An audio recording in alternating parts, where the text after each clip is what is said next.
আমরা ফ্রেজারগঞ্জ ফেরিঘাট থেকে লঞ্চে উঠেছি জম্মুদ্বীপ দেখার উদ্দেশ্যে। অনেকটা পথ ফাড়ি দেওয়ার পর এখন আমরা জম্মুদ্বীপের অনেকটা কাছে এসেছি।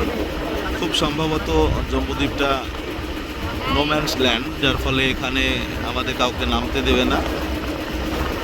এখানে নৌকোতে যে গাইড ছিল তার মধ্যে শুনলাম একটা সময় এখানে 150 ঘরের মতো বা 150 জনের মতো আদিবাসী বসবাস করত, যাদের অন্যত্র সরিয়ে নেওয়া হয়েছে।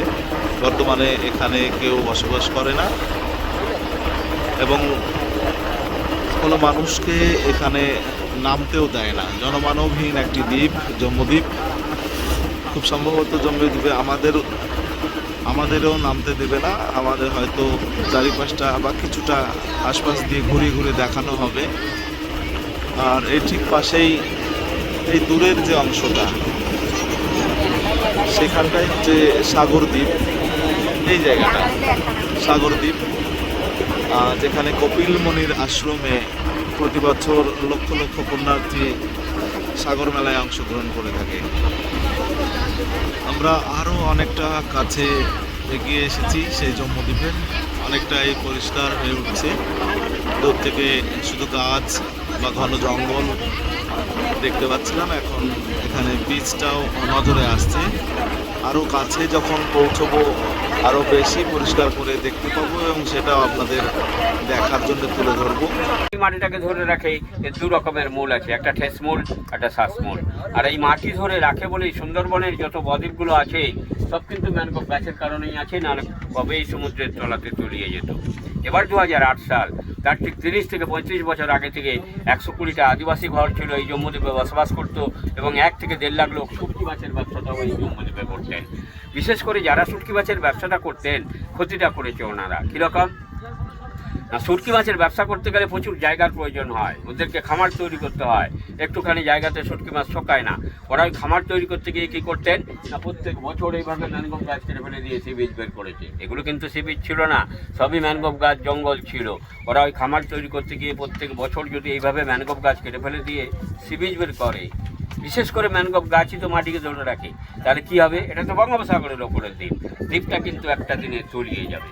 তলিয়ে গেলে সরকারের তো কিছু যায় আসে না, কারণ এখানে কোনো চাষযোগ্য জমি নেই, স্কুল নেই, হসপিটাল নেই, মানুষজন বাস করে না, সেফ খালি ব্যবসা করার তাগিদে।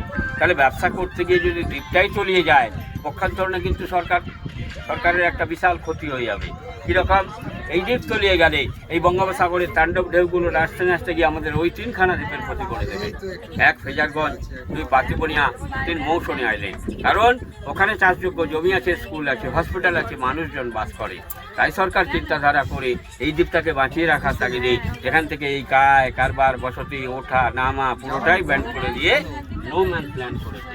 এই জিনিসটা এমনিতে হয়নি, বামফ্রন্টের আমলে এই দ্বীপটাকে নিয়ে মানে 2 জন মন্ত্রীর ভেতরে টাসেল হয়। একজন ছিলেন মৎস্যমন্ত্রী কিরণময় নন্দ, আরেকজন ছিলেন বনমন্ত্রী যোগেশ বর্মন। 2 মন্ত্রীর ভেতরে এই জম্মুদ্বীপটাকে নিয়ে এ কারণেই টাসেলটা হয়। মৎস্যমন্ত্রী বলতে চাইছে আমার মৎস্যজীবীদের এখানে ব্যবসা করতে দিতে হবে, আর যোগেশবাবু বলছে ভাই তোমার মৎস্যজীবীদের ব্যবসা করতে দিলে ওরা যেভাবে ম্যানগ্রোভ গাছ কেটে ফেলে দিয়ে সি বীজ বের করছে, তাহলে দ্বীপটাকেই একটা দিনে তলিয়ে দেবে। আর এই দ্বীপ তলিয়ে গেলে পিছনের দ্বীপগুলো সমূহ বিপদে পড়ে যাবে। কেউ কারোর কথা শোনে না। দুজনেই বামফ্রন্ট আমলে বড় মন্ত্রী। ওই কোনো মন্ত্রী যখন কারোর কথায় কেউ আসছে না, তখন যোগেশবাবু কী করলেন না, এই দ্বীপটাকে নিয়ে সুপ্রিম কোর্টে কেসটা তুললেন। সুপ্রিম কোর্ট থেকে জজ সাহেবের রায়ে পুরো দ্বীপটার উপরে 144 ধারা জারি করে এই নামা পুরোটাই ব্যান করে দিয়ে নো ম্যানস ল্যান্ড করে দিয়েছে। এই জিনিসটা মানে আমাদের যে ট্রলার চালক সে খুব আস্তে আস্তে জম্মুদ্বীপের পাশ দিয়ে ঘুরিয়ে ঘুরিয়ে দেখানোর ব্যবস্থা করছে। সম্ভবত এখানে একটু গাড়িটা দাঁড়াবে, যার ফলে নোঙর ফেলার জন্য রেডি হচ্ছে। ট্রলার বা নৌকো বা জাহাজ যখন কোথাও দাঁড়ায় তখন নোঙর ফেলা হয়। আর এই হচ্ছে সেই এটা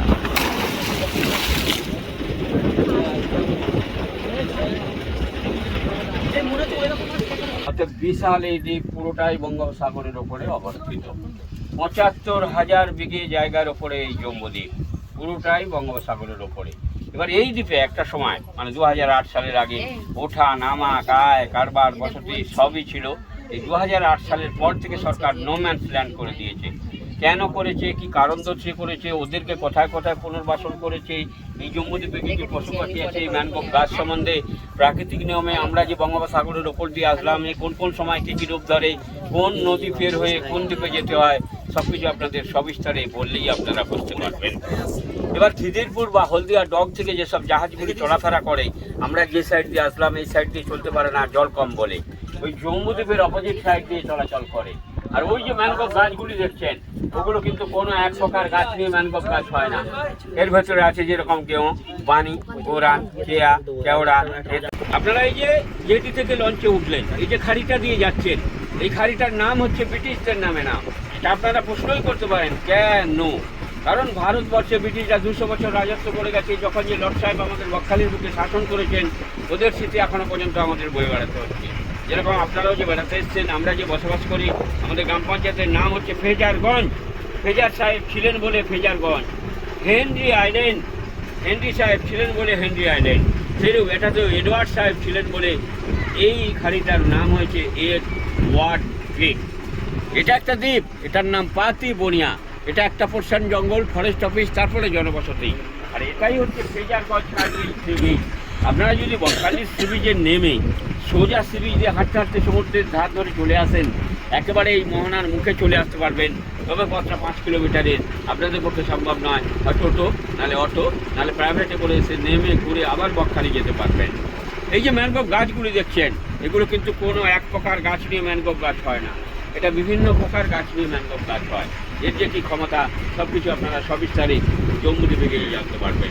আপনারা যে জম্মুদ্বীপে যাচ্ছেন, ওই জম্মুদ্বীপে 2008 সালের আগে 120টা আদিবাসী ঘর ছিল, ওরা বসবাস করতো, এবং 1 থেকে 1.5 লাখ লোক শুটকি মাছের ব্যবসাটাও জম্মুদ্বীপে করতেন। সরকার সবাইকে তুলে দিয়ে নো ম্যানস ল্যান্ড করে দিয়েছে। কেন করেছে, কি কারণ দর্শে করেছে, ওদেরকে কোথায় কোথায় পুনর্বাসন করেছে, ওই দ্বীপের আয়তন কত, ওখানে কী কী পশু পাখি আছে, আশপাশের নদী নালা দ্বীপ, কোন নদী পের হয়ে কোন দ্বীপে যেতে হয়, প্রাকৃতিক নিয়মে আমরা এই যে খাড়িটার ভেতর দিয়ে যাচ্ছি, সামনেই মোহনা পের হলেই আমরা পুরোটা ওয়েস্ট বেঙ্গল মানে বঙ্গোপসাগরের ওপর দিয়ে আমরা জম্মুদ্বীপ যাব। জম্মুদ্বীপের অবস্থানটাও হচ্ছে বঙ্গোপসাগরের ওপরে। এবার আপনারাও যে বেড়াতে এসছেন, এটাও কিন্তু সুন্দরবনের লাস্ট পার্ট। সুন্দরবনকে দুভাগে ভাগ করা হয়। আমরা থাকি লাইট সুন্দরবনে। লাইট সুন্দরবনটা হচ্ছে সাগর দ্বীপ, যেখানে কপিলমুনি মন্দির আছে, গঙ্গাসাগর মেলা হয়, ওখান থেকে পাথর প্রতিমা পর্যন্ত লাইট সুন্দরবন। পাথরের পর থেকে কোর এলাকা। আর কোরে যেতে হলে আপনাকে ক্যানিংয়ে যেতে হবে। ক্যানিং, গোসবা, বাসন্তী, ওটাই হচ্ছে কোর লাইন। ওখানে গিয়ে আপনি এরকম ছোট বড় মাঝারি সব এইরকম খাড়ির ভেতরে, 2 সাইডে জঙ্গল, এরকম খাড়ির ভেতরে ঘোরায়। আর আমরা ঘোরাই ওপেন সির ওপরে, মানে পুরোটাই ওয়েস্ট বেঙ্গলের ওপরে। তফাৎটা হচ্ছে এখানে। আর সুন্দরবনের 4 ভাগের 3 ভাগ চলে গেছে বাংলাদেশে, 1 ভাগ অবস্থিত আছে আমার পশ্চিমবাংলার দক্ষিণ 24 পরগনাতে। আপনারা যে বেড়াতে এসছেন, ভারত কেন, পশ্চিমবঙ্গের শেষ প্রান্ত হচ্ছে এই বকখালি। আপনি বকখালি সি বিচে নেমে সোজা ওই দক্ষিণ দিকে তাকান, কোনো কুল কিনারা দ্বীপ কোথাও কিছুই নেই, অকুল জল। এই বঙ্গোপসাগর, এরপরে ভারত মহাসাগর, একমাত্র দক্ষিণ মেরু ছাড়া আদার্স কোনো জায়গায় নেই। সেরকম আপনারা যে জম্মুদ্বীপ বেড়াতে যাচ্ছেন, ওটাও ভারত কেন পশ্চিমবঙ্গের শেষ দ্বীপ, পুরোটাই বঙ্গোপসাগরের ওপরে অবস্থিত।